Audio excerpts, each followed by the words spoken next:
Hi, welcome every one. മറ്റൊരു വീഡിയോയിലേക്ക് സ്വാഗതം. ഇന്നത്തെ വീഡിയോ എന്ന് പറയുമ്പോഴത്തേക്ക് തുടക്കക്കാരായിട്ടുള്ള ഒരുപാട് ട്രേഡർമാർ ചിന്തിക്കുന്ന ഒരു കാര്യമാണ്.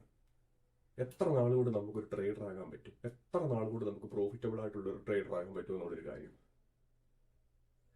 ക്യാപിറ്റലിന്റെ കാര്യമല്ല, എത്ര നാളുകൊണ്ട് നമുക്ക് ഓവറോൾ പ്രോഫിറ്റിൽ എത്താൻ പറ്റുന്ന ഒരു നല്ലൊരു ട്രേഡർ ആകാൻ പറ്റും എന്നുള്ളൊരു ചിന്ത. അത് നമുക്ക് പറയാം. അതിനു മുമ്പ് നിങ്ങളൊരു കാര്യം ചിന്തിക്കുക. നിങ്ങൾക്ക് എത്ര നാളുകൊണ്ട് നല്ലൊരു ഡോക്ടർ ആകാൻ പറ്റും, എത്ര നാളുകൊണ്ട് നല്ലൊരു എഞ്ചിനീയർ ആകാൻ പറ്റും? 4 വർഷം, 5 വർഷം, 10 വർഷം? അല്ല. ഒന്ന് ആലോചിച്ച് നോക്കി. അത്രയും ഒരു ഡോക്ടർ ആകാനുള്ള കോഴ്സ് പഠിക്കുമ്പോൾ തന്നെ അത്രയും വർഷം വേണം. പിന്നെ അങ്ങനെ ഒരു ക്രാഷ് കോഴ്സിന് പോയി കഴിഞ്ഞാൽ ഒരാൾ നല്ലൊരു ട്രേഡർ ആകുന്നത്? അല്ലെങ്കിൽ ഒരു ഡോക്ടറിന് ജസ്റ്റ് ഒരു 5 വർഷത്തെ കോഴ്സ് അല്ലെങ്കിൽ 10 വർഷം പഠിച്ചെന്ന് പറഞ്ഞാൽ, ഇത്രയും വർഷം പഠിച്ചെന്ന് പറഞ്ഞിട്ട് ഒരാൾ നല്ലൊരു ഡോക്ടർ ആവും? ഇല്ല. അയാളുടെ എക്സ്പീരിയൻസ്, ഒരു ഡോക്ടർ ആയി കഴിഞ്ഞാൽ പിന്നെ എന്തോരം കോൺഫറൻസുകളിലും എന്തോരം കാര്യങ്ങൾ പോയി എത്രയോ പേരുമായിട്ട് ചർച്ച ചെയ്തിട്ട് അവർ അറിവ് കൂട്ടുന്നുണ്ട്. അതായത് ഒരു 4 വർഷത്തെ, ഒരു 5 വർഷത്തെ അല്ലെങ്കിൽ ഇത്ര വർഷത്തെ ഒരു കോഴ്സ് അല്ല ആ ഒരു ജോലിയിൽ അയാളെ അടിപൊളിയാക്കുന്നത്. മനസ്സിലായി? അപ്പം ട്രേഡിങ്ങിന്റെ കാര്യത്തിലോട്ട് വരുമ്പോഴത്തേക്കും സെയിം കാര്യം തന്നെ.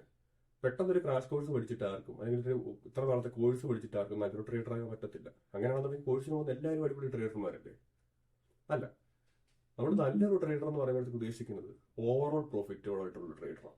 അല്ലാതെ കയറിയിട്ട് എല്ലാ ട്രേഡും പ്രോഫിറ്റബിൾ എന്നൊരു സംഭവം ഇല്ല. കാരണം സ്റ്റോപ്പ് ലോസ് അടിക്കും. ഇപ്പൊ സ്വിംഗ് ട്രേഡ് ചെയ്യുമ്പോഴത്തേക്കാളും സ്റ്റോപ്പ് ലോസ് അടിക്കും. പക്ഷേ നമുക്ക് ചെയ്യേണ്ടതായിട്ടുള്ള എങ്ങനെ നല്ലൊരു ട്രേഡർ ആകാൻ പറ്റും? ഇത്രേ ഉള്ളൂ. ഒന്ന് കണ്ടിന്യൂസ് ആയിട്ടുള്ള ലേണിംഗ്, സ്ഥിരമായിട്ട് പുതിയ പുതിയ കാര്യങ്ങൾ. നമ്മളിപ്പോൾ ഒരു ചാർട്ടിന്റെ കാര്യത്തിലാണല്ലോ, അങ്ങനത്തെ നമുക്ക് എക്സ്പീരിയൻസ് ഉണ്ടാക്കിയെടുക്കും. നമ്മുടെ ആ എക്സ്പീരിയൻസ് കൊണ്ട് തന്നെ ഒരു വീഡിയോയിലും ഒന്നിനും കിട്ടാത്ത പല രീതിയിലുള്ള കാര്യങ്ങൾ നമുക്ക് പഠിക്കാൻ പറ്റും. അതാണ് ഒന്നാമത്തെ പോയിന്റ്. കണ്ടിന്യൂസ് ആയിട്ട് നമ്മൾ പഠിക്കുക, ഏത് കാര്യത്തിലാണ്.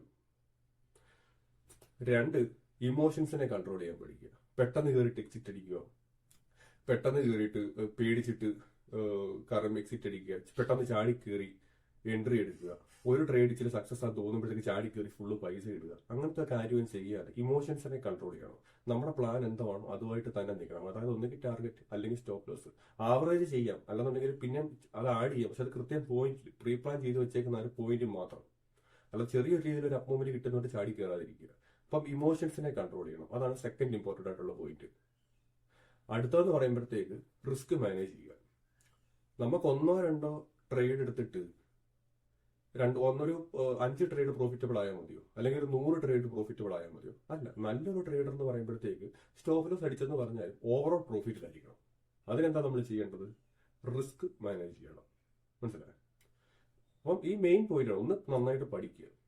ഏത് ടോപ്പിക്കാണെങ്കിലും നന്നായിട്ട് പഠിക്കുക, അതിൽ ഏറ്റവും ബെറ്റർ ആകാൻ നോക്കുക. 2, ഇമോഷൻസിനെ കൺട്രോൾ ചെയ്യുക. 3, റിസ്ക് മാനേജ് ചെയ്യുക. അപ്പം ലോങ് ഗെയിമിൽ, ലോങ് റണ്ണിൽ നമുക്കൊരു പ്രോഫിറ്റബിൾ ട്രേഡർ ആകാൻ പറ്റും. ഇടയ്ക്ക് ലോസ് ഒക്കെ വരും, അത് കണ്ടിട്ട് ആരും പേടിക്കണ്ട. നമുക്ക് പറ്റുന്നൊരു ലോസ് ചെയ്യാൻ പറ്റുന്നൊരു പൈസ ആണല്ലോ നമ്മൾ ഇടുന്നത്. നമ്മൾ റിസ്ക് മാനേജ് ചെയ്യുന്നുണ്ട്, അതായത് സ്റ്റോപ്പ് ലോസ് ആഡ് ചെയ്യുന്നുണ്ട്.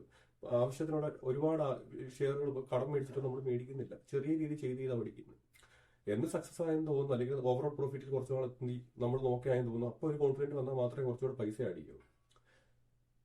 മനസ്സിലായോ? അപ്പം ഇത്രയും കാര്യങ്ങൾ ഓർത്ത് വെക്കുക നല്ലൊരു ട്രേഡർ ആണെന്നുണ്ടെങ്കിൽ. ക്രാഷ് അതിലൊന്നും അല്ല കാര്യം. നമ്മുടെ ഇമോഷൻസ്, അതായത് റിസ്ക് മാനേജ് ചെയ്യണം, ഇമോഷൻസ് കൺട്രോൾ ചെയ്യണം, കണ്ടിന്യൂസ് ആയിട്ട് പഠിച്ചുകൊണ്ടേയിരിക്കുക. അപ്പം ഇത്രയും ചെയ്ത് കഴിയുമ്പോഴത്തേക്ക് നിങ്ങൾക്ക് നല്ലൊരു ട്രേഡർ ആകാൻ പറ്റും. മനസ്സിലായോ? ഇനി ആ ഒരു ചോദ്യം മനസ്സിലില്ലല്ലോ, എത്ര നാളുകൊണ്ട് എനിക്കൊരു ട്രേഡർ ആകാൻ പറ്റും എന്നുള്ളൊരു കാര്യം. സ്ഥിരമായിട്ട് പഠിക്കുക. നിങ്ങളുടെ എക്സ്പീരിയൻസ് നിങ്ങളെ ഉറപ്പായിട്ട് നല്ലൊരു ട്രേഡർ ആക്കാൻ പറ്റും. അല്ലാതെ അതിന് വിദ്യാഭ്യാസ യോഗ്യത അങ്ങനത്തെ കാര്യമൊന്നുമില്ല. നമ്മുടെ എക്സ്പീരിയൻസ്, നമ്മൾ അതിനുവേണ്ടി കൊടുക്കുന്ന ഹാർഡ് വർക്ക്. അപ്പം എല്ലാവരും നല്ലൊരു ട്രേഡർ ആകട്ടെ എന്ന് ആശംസിക്കുന്നു. എല്ലാവർക്കും വീഡിയോ ഇഷ്ടപ്പെട്ടെന്ന് വിശ്വസിക്കുന്നു. അപ്പം വീഡിയോ കണ്ടിരുന്ന എല്ലാവർക്കും നന്ദി. ഇനിയും നല്ല വീഡിയോസുമായിട്ട് വീണ്ടും വരും.